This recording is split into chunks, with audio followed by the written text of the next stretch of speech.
Hey guys, this is Cam, Oregon Knife Guy. I am back to the 100-acre woods.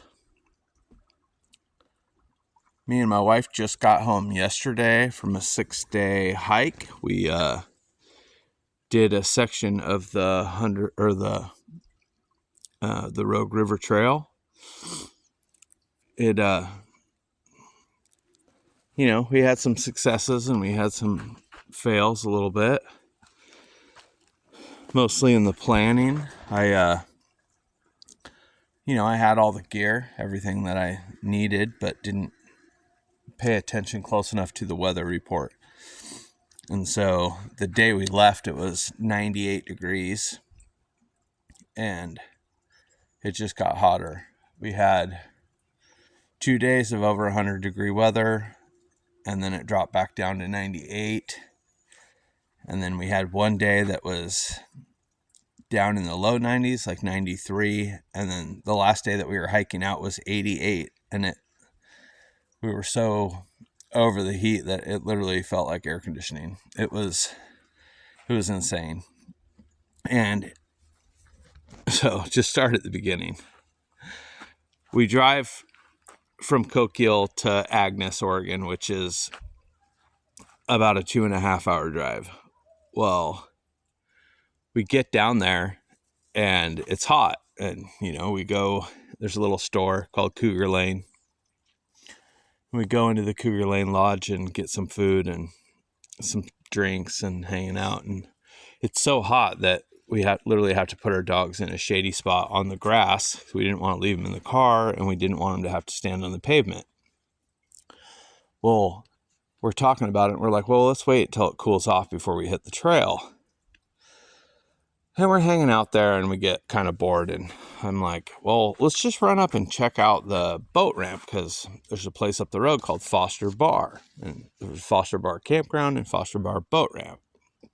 It's a mile away from the trailhead, but we were told it's the safest spot to leave your car because there's a camp host, and he walks through there twice a day to make sure there's no vandalism. Apparently, they have issues. If you leave your car at the trailhead, it's totally unattended, and anyone can do whatever they want with it. Well, so we go there and we pull down into this boat ramp, and we just kind of find a spot to park, and I get out to organize my gear, and boom, right? It's like 95 or 98 degrees, just hot. And the dogs are trying to pull away, and we were going to take the dogs down to the water, and they're like trying to hide under our car and hide under these boat ramps, and like, man, this is serious. So all of a sudden, I don't know, I just get impatient, and I just start basically panicking, and I'm like, all right, load the gear, right? So we just start loading our packs with everything we have. Hey boys, Odin, Cyrus, look at the camera. There we go. So we start loading our packs with everything we've got, and I'm loading them, and I had prepared, right? I'm a knife guy, so I took apart my tagged out. I took the titanium scales on it. I put the Grivory scales back on so that it was as light as possible. I planned on taking the tagged out and the mini bug out as a backup knife. I have the M1 backpacker that I'll show you here in a minute as my fixed blade, and that's what I planned on taking. That was all I planned on taking. So I'm loading it. I make sure that I have my stuff. I know my tagged out's clipped on my backpack. I'm like, all right, perfect. I grab it, we throw our stuff in, and we take off. So we get out on the trail, and I had a downloaded trail map, but I didn't really look at it that close before we left. I knew there was campgrounds, and the first one was only 5 miles away. Well, what I didn't look at was the elevation, and I didn't take the weather into account. So it's nearly 100 degrees, and the first section of 5 miles goes up and over a mountain. It switchbacks back and forth, goes up over a mountain. It's nowhere near the river.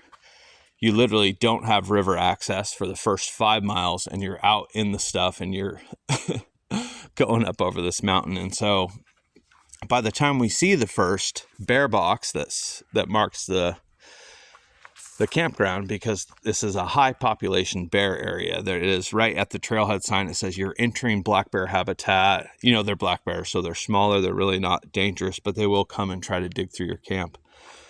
So you find the bear box. We go down to the camp and we find this perfect shady spot, and boom, we set up camp.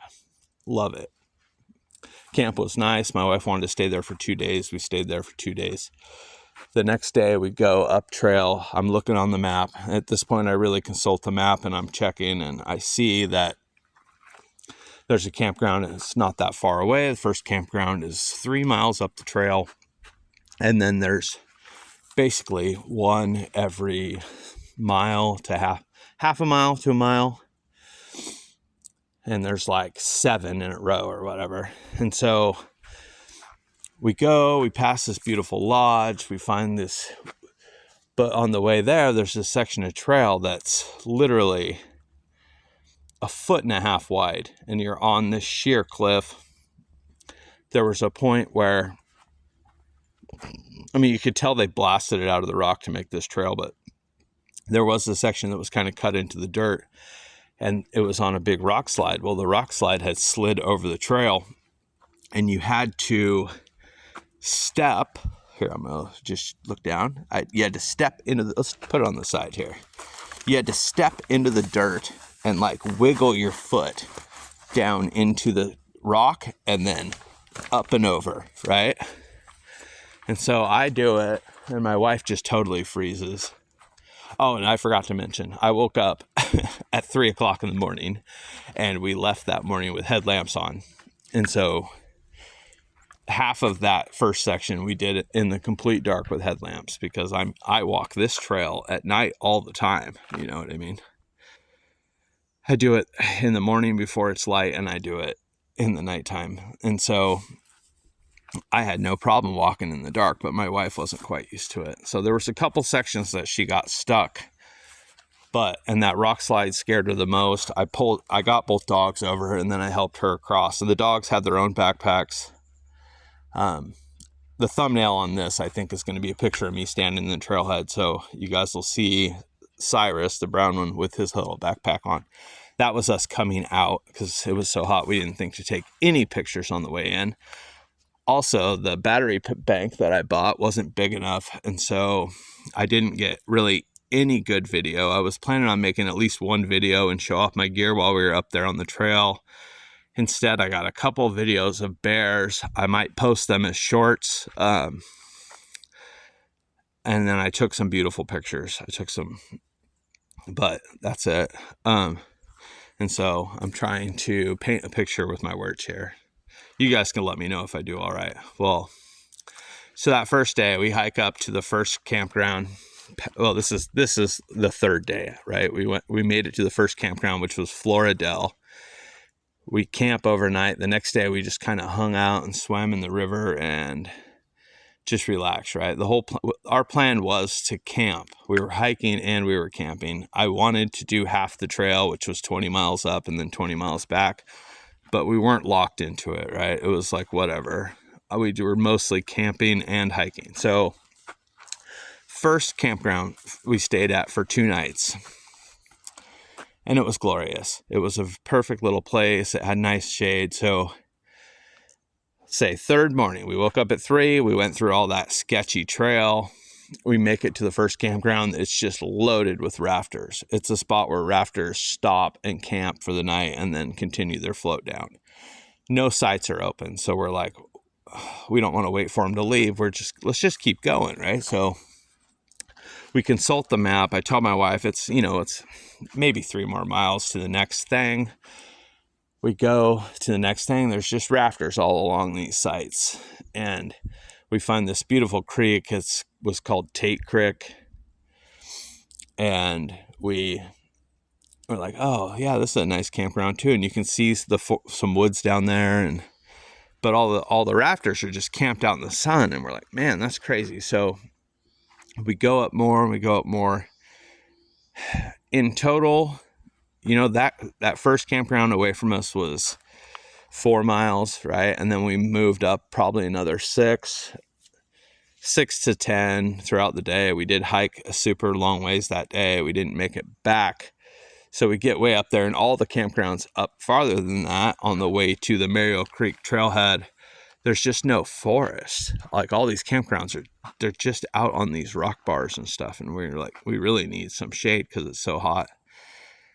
And then we backtrack back to Tate Creek, and we're like, oh yeah, that looked foresty, right? We saw these people, we had talked to them. And so we backtrack, and we're, you know what I mean, a significant amount. We're talking, we backtracked 6 or 7 miles to come back to this camp. Well, we get there and we go down, and like, I'm eager to find a spot there. And we go down, and I find a spot that has a little bit of shade, and we put our tent there. And we just start unloading our stuff. And my wife's like, I really don't want to camp here. Like, we were way away from the river. The only shade was nowhere near a water access. And so we load our bags back up and take off back up, and we're going to backtrack to the first campground because we knew it had some shade. It was called Tacoma. And so we backtrack that 4 miles or 4.5 miles, whatever it was. And at this point, we're in the heat of the day, and it's just baking us, right? And so we backtrack back, and we set up camp and just kind of huddle and hide away from the sun all day. We had some rafters float through and tell us that it's 103. We're like, oh, all right. And tomorrow's supposed to be the hot day. We're like, oh man. So we hide from the sun all day, and as soon as the sun goes down, my wife gets up and she finds this beautiful site, but it's farther away from the river, but it's completely covered with trees, and there's no sun access, right? It's just all shade. But I already have camp fully set up, and she's like, you know, it's way better up there, but we already have everything out. And I said, you know, screw it. Move the dogs over there. I'll bring all the gear. And so I pack up all the gear. I pack the tent over there. We throw the tent down, and we stay at that site for 2 days. In those 2 days, it was 103 the first day, and it was hotter the second day. Nobody told me exactly what temperature it got up to, but it was hotter than 103. So this is painting a picture, right? We're just cooked at this point. So we stayed there for 2 days. We did have some glorious rafters come through. We met this kid his name was Kieran. If he ends up watching this video, Kieran, you were wonderful. The cold drinks that you gave us were a lifesaver. It was maybe the most welcome surprise of the whole trip. They invited us to dinner, and we had already eaten, but they invited us to dinner. They gave us cookies. I mean, they were the nicest camping neighbors we've ever had. Well, so that all happens, right? So then we stayed there for 2 days, and then we woke up super early, and the plan was to hike back to Floridel and camp for 2 more nights, and then hike out. And that was yesterday morning that we hiked out. But we did camp at Floridel for 2 more nights. We did have more backpackers. This whole time we hadn't seen any backpackers or any bears. But in our last 2 nights, we saw a bear, and it made its way down the river. And then later that evening, we saw it make its way back up. I got a small video of that and some pictures.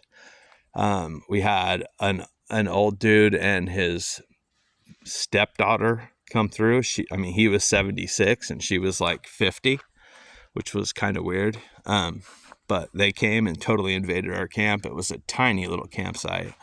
I mean, it was like the size of that. There was one spot for a tent that had shade, and the other spot was in the bright sun. And he said he couldn't make it any further and begged us to be able to set up his stuff in our area. And so we caved. So we had people right in our camp, which put a damper on my vacation, right? It's me and my wife's alone time.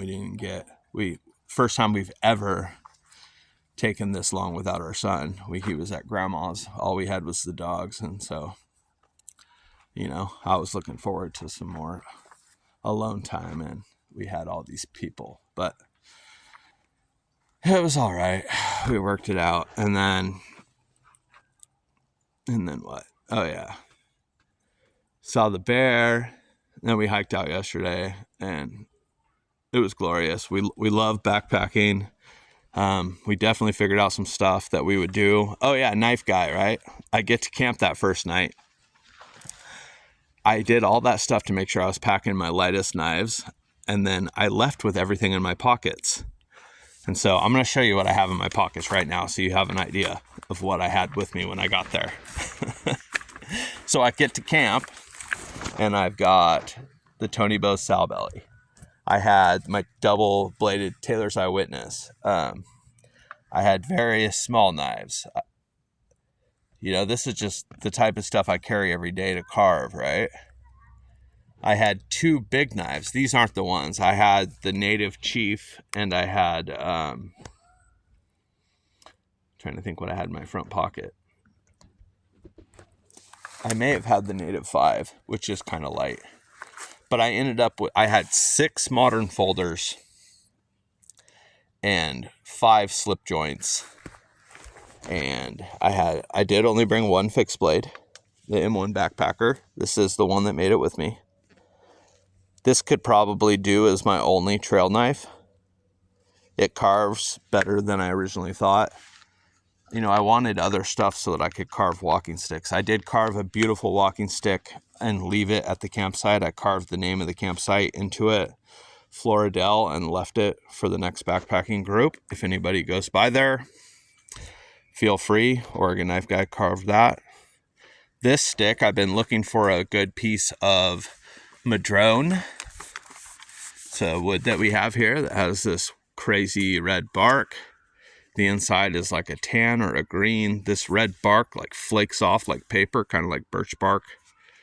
I don't know if it burns like birch bark. I did bring some samples of it to see. But this is what I'm carrying today. I've got the Tony Bose Sal Belly. This is the J.A. Henkel's pen knife, spear blade, manicure blade. I've got the Liberty Jack and Stag. Got the 62 Easy Pocket Congress. This is my very first GEC that I ever bought, the 44 gun stock. Love this knife. It's probably my favorite GEC out of all the ones I've ever bought. And then I've got the Military 2 and the Kapara. I have other fixed blades on me like I always do. I have the SDOK. Is it O? SDOK EDC is the brand. I tried to look up a model number for this so I could say it, but it literally just says tactical fixed blade, which I would not call that tactical, but whatever. It's the DC53 steel. It doesn't look like a stolen design to me. I've never seen a knife that looked exactly like this before. If I'm wrong, you guys can let me know. I do have the basically a flyaway clone. I mean, I didn't know it was when I ordered it. I actually thought that it was similar to one of the Montana Knife Company knives. I thought that that's what they were copying, but it came looking exactly like the Benchmade flyaway. And then in the front, I've got the Civivi Tamahashi or whatever, the Trizola Tanto, Japanese Tanto design, which I love. I love this knife. But that's all I've got for a video today. I wish I knew how to edit better. I would cut in some of the bear videos and stuff, but I'm just not good at that, guys. I'm kind of a one-take wonder. I shoot them and then I post the thumbnail and they are what they are. But I appreciate all you guys that watch these videos. If I know there's only a handful of you, but to you, I thank you. Odin and Cyrus, thank you also. We're back. This is the first day after our hike out, and I am back to the trails. I'm gonna continue trying to do my 15-mile average a day and stay in shape. We love backpacking. We're planning another trip for in the fall. Hope I'm going to get some kind of a charger, a solar charger, so I can try to make video, and I'm going to try to come up with a dedicated camera so I can film some of these trail videos like real ones. But because I really wish I could have shown the stuff that we hiked that third day. It was sketchy. It had me clenching my butt cheeks a bit, but it would have been glorious. I know the camera never shows how steep things are, but man, I'm sure everybody would have got it. But all right, 20 minutes, that's a long video. I'm Cam, the Oregon Knife Guy, and I'm out.